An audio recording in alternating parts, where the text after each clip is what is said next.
আমাদের শত পার্থক্য সত্ত্বেও আমরা কারোর শত্রু নই, পরস্পরের শত্রু নই। আজকে বসলাম এই জন্য, পরিস্থিতি যা পত্রপত্রিকায় দেখছি, মানুষের মধ্যে দেখছি, তো মনে অনেকগুলো প্রশ্ন জেগেছে। সেই প্রশ্নগুলোর জবাব খুঁজে পাওয়ার জন্য আপনাদের সঙ্গে বসা। এই সরকার যখন গঠন হয় জুলাই অভ্যুত্থানের পরপরই আমি বিমানবন্দরে উপস্থিত হওয়ার 8 তারিখে, মনে আছে আপনাদের, সবার কাছে একটা আহ্বান জানিয়েছিলাম এবং আন্তরিকভাবেই বলেছিলাম। এটা কোনো রাজনৈতিক বক্তব্য বা এরকম যারা শুনছে শ্রোতা তোষণ বক্তব্য ছিল না। বলছিলাম যে এটা আমরা একটা পরিবার। আমরা আমাদের নানা মত থাকবে, নানা ধর্ম থাকবে, নানা রীতিনীতি থাকবে, কিন্তু পরিবার এক। আমরা সবাই একই পরিবারের সদস্য, এটাতে জোর দিয়েছিলাম। আমাদের শত পার্থক্য সত্ত্বেও আমরা কারোর শত্রু নই, পরস্পরের শত্রু নই। আমরা এক জায়গাতে এক কাতারে ওইখানে চলে আসি যখন আমাদের জাতীয়তার প্রশ্ন আছে, আমাদের পরিচয়ের প্রশ্ন আছে। আমরা বাংলাদেশি, আমরা এক পরিবারের সদস্য। তারপরে যখন শপথ গ্রহণ করলাম তখন থেকেই শোনা আরম্ভ করলাম যে সংখ্যালঘুদের উপরে অত্যাচার হয়েছে। তো আমার মনটা খারাপ হয়ে গেল। একটু আগে বললাম আমি এই কথা, এখন বলেছি অত্যাচার হয়েছে। এর পরে আমি ঢাকেশ্বরী মন্দিরে গেলাম, আপনারা ছিলেন।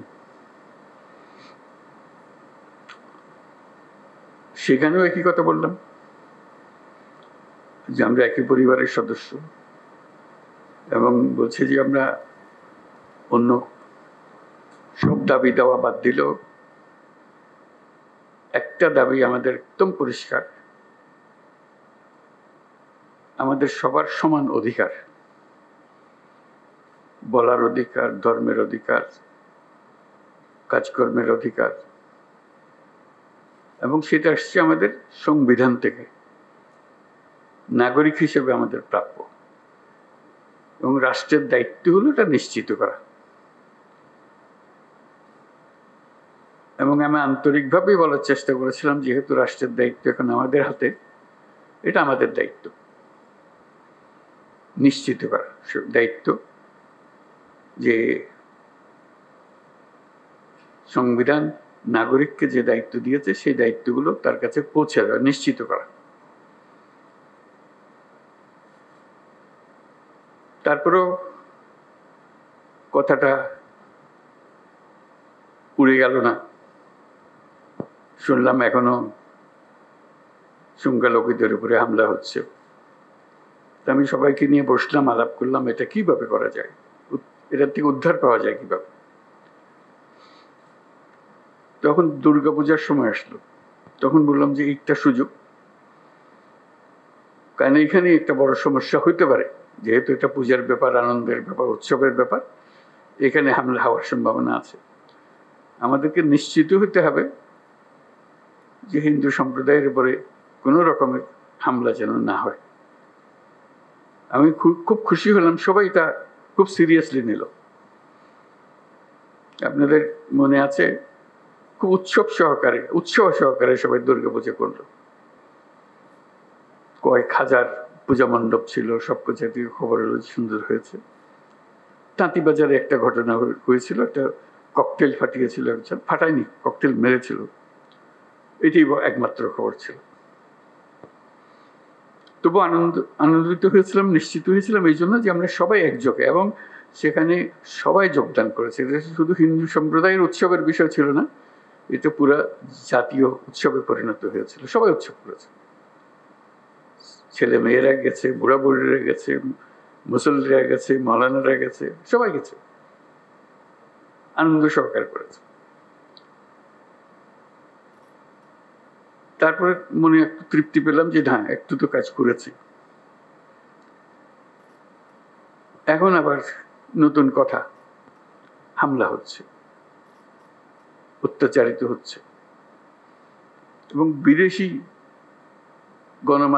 গণমাধ্যমে না, এটা প্রচার মাধ্যমে বলবো, প্রচার মাধ্যমে প্রচারিত হচ্ছে যে এটা হচ্ছে।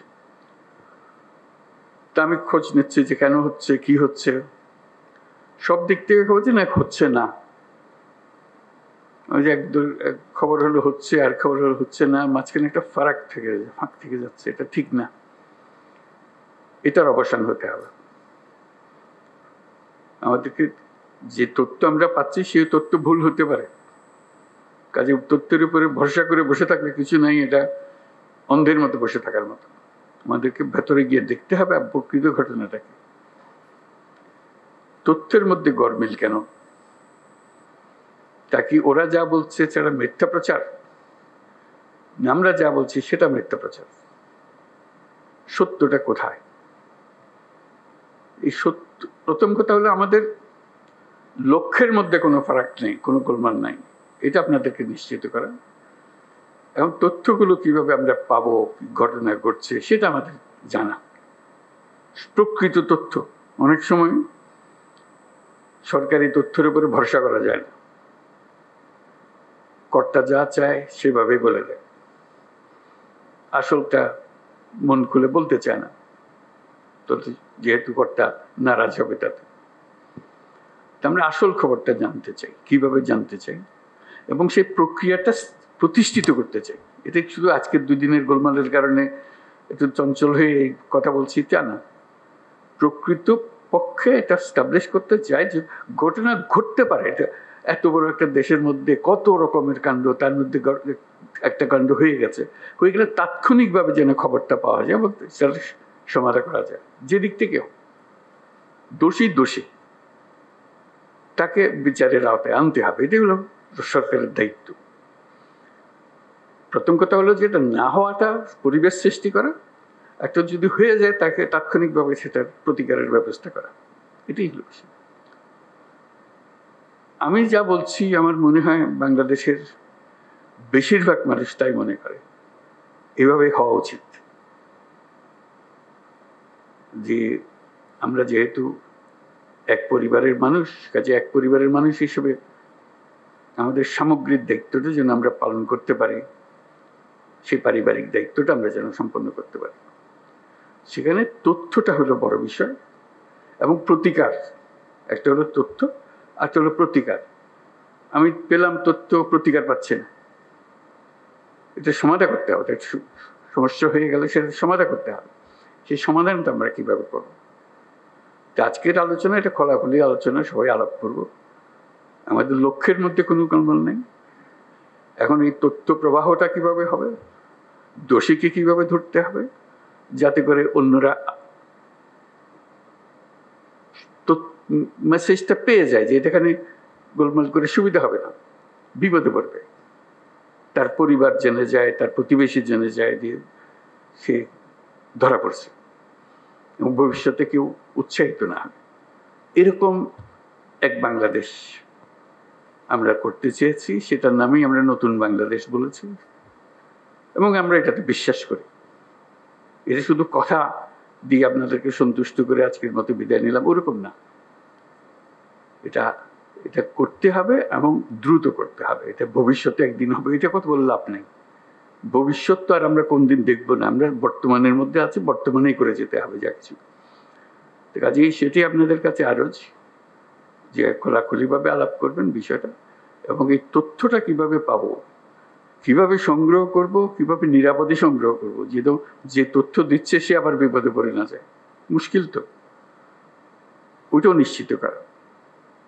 এবং সত্যি প্রকৃত দোষী ব্যক্তি চিহ্নিত হয়েছে এবং সবাই আনন্দিত হয়েছে যে খবরটা ঠিক জায়গাতে পৌঁছেছে, এবং সেই খবরটার একটা প্রতিকার এসছে।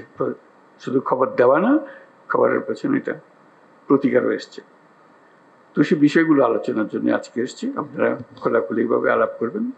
আদিলুর বোধহয় এটা সঞ্চালন করবে, আর উপদেষ্টা আদিলুর। ধন্যবাদ সবাই।